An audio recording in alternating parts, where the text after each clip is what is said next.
my background at Nike, I was 30 plus years. My employee number is 689. So I actually started in 1978 at the athletic department in Beaverton Mall. So that was kind of the start to my career. Worked mostly in product development, lived in China, Indonesia. One of the fun facts is I never worked in running. And that was primarily because I really didn't want to do it, during the day and then outside of work. So I retired. I'm about to come up on my sabbatical. So I'm 9 years out of Nike. I retired in 2014, which is kind of crazy. It's like 9 years now. And I started IncubatorU. Many of you don't know this, but towards the end of my time in sustainability, I wanted to create an employee-led innovation concept because as a coach, as a mentor, I would get all these young, brilliant employees that would want to come and talk and figure out where their ideas could go. And Gina Warren and I had kind of planned to kind of launch this thing, and then she ended up retiring, and then I decided it might be time for me to go too. So that was kind of the start of IncubatorU. It's kind of based on kind of a value-based system, but I've figured out over the last few years that I actually have a methodology. Most of you know that you might think a lot of things I do are completely random, but there is a method to the madness. So IncubatorU was really started as kind of a concept I started at Nike. And I'll kind of go through just some of the projects that I'm working on.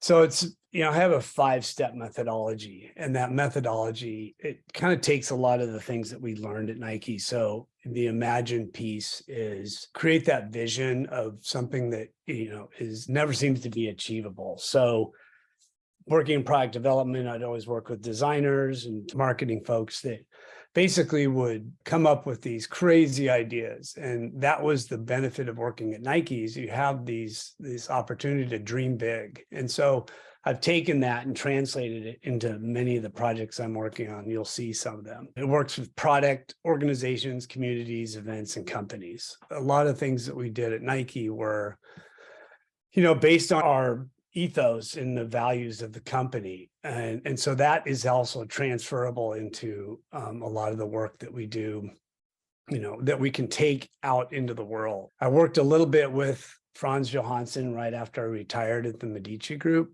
And he had if you went through that training early on, diversity drives innovation. So there are no bad ideas. I tell people that I could get a great idea from someone that was blowing leaves around campus. We could come up with some concept that would help make, their work or the world a better place. The other part of the methodology, includes maximizing the potential of each individual. And that comes not only as we kind of grew up within the company as leaders and managers and directors, but also comes from a coaching background. So looking at every individual on a team and maximizing their potential, even though they might not understand that they have it, and kind of pulling that out in them. And then to me, the beauty of, a lot of the things I'm doing right now is sport is the centering story of everything. So there's so many lessons that we've learned through sport. It's actually a great driver of inspiration. The other piece to me was, it's not at the top end of the sport, but it's really creating access to sport and being able to provide, whether it's a facility or an organization. So the CYO track organization, an example, Holy Trinity's track, Roosevelt High School's track. I mean, how do you create an infrastructure that allows people to participate in sport? A couple of the projects that I worked on just in the last few years, I got a phone call in August of 19 from the little town of Maupin. They wanted to figure out how to build a track. And it was a cinder triangular track, didn't really resemble a track. It hadn't been touched in 65 years. Through this methodology, I helped this small town create a vision of the Deschutes River Athletic Complex. It was more than just a track. We were going to put in a music venue, a food cart pod. And there was a girl that was, part of that community that just like had never run on a real track. And so that was the inspiration point. We started at the absolute wrong time in history, August of 19, because the pandemic hit the next month. We finished it. Part of the methodology we imagined, we identified. The identified was like, hey, what resources do we have? What do we need? We initiated, in 2021, we mobilized the National Guard to come out there and move 800 dump truck loads of fill for free. It gave them an opportunity to use their equipment. It cleaned out a guy's rock quarry, and it gave us the footprint to put in the track. The methodology works, and it really was something that came from this community. And the picture in the lower right is the first track meet they had there in over 60 years. We put on the district meet. It was in May. And if you've been to Maupin, it's pretty dead for most of the year. And the idea was to bring economic impact in the off season. In that day, the Maupin marketplace ran out of food. It was as busy as the day of a Saturday afternoon rafting in August. The town was just not prepared, which was great. It fulfilled the prophecy. And then on the other piece, I'm also working I've been the president of Portland Track, but now I'm the operations and community liaison for Nike Union Athletics Club. That is a middle distance team.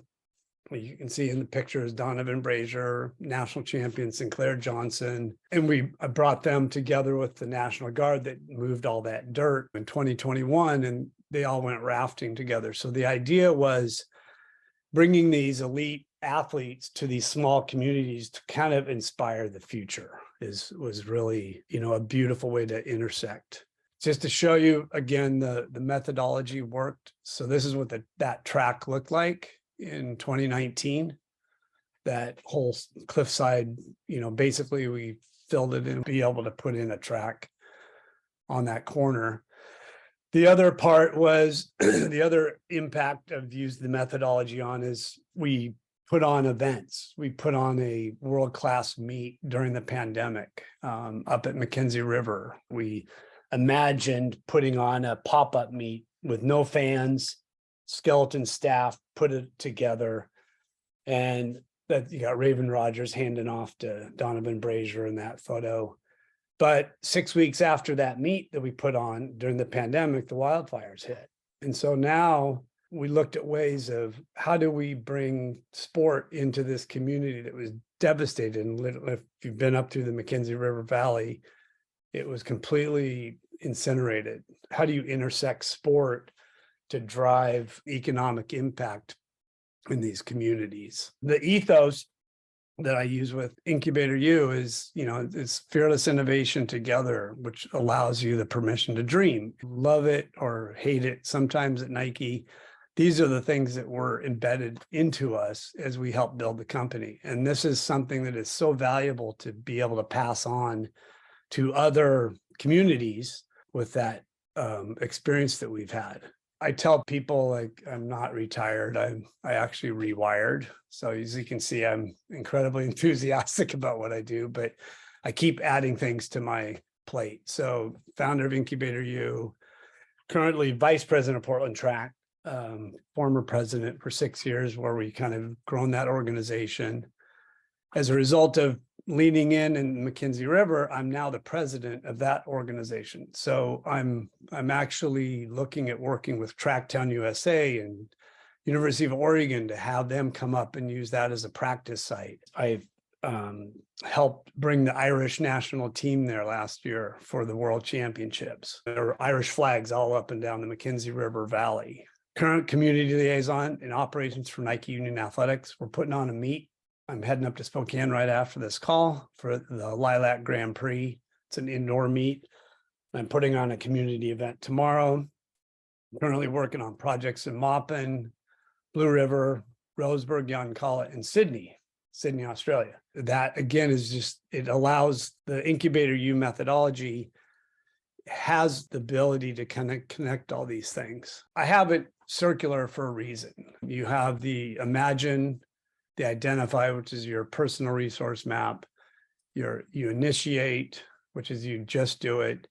You implement, where you're basically going into an operational mode and you integrate. But at any one time, when you hit a roadblock or it slows down, you can always go back to any one of those steps. And basically Nike's values and experiences needed in this world. And this is one of the things that it becomes really evident to me when I work with these small communities. They don't have the confidence and the ability, or they've just been beaten down for so long. And so I think the experience and the values that we have and take from Nike are so needed, especially in these rural communities. And so, you know, reach out to me. I have plenty of opportunities for people. I'm always looking for people to help in project management, because I'm terrible at that. But, you know, again, those are the things I'm working on currently. I can put my website into the chat, but, you know, if you're out there, want to get involved in, you know, one of these projects or have an idea, you know, please reach out.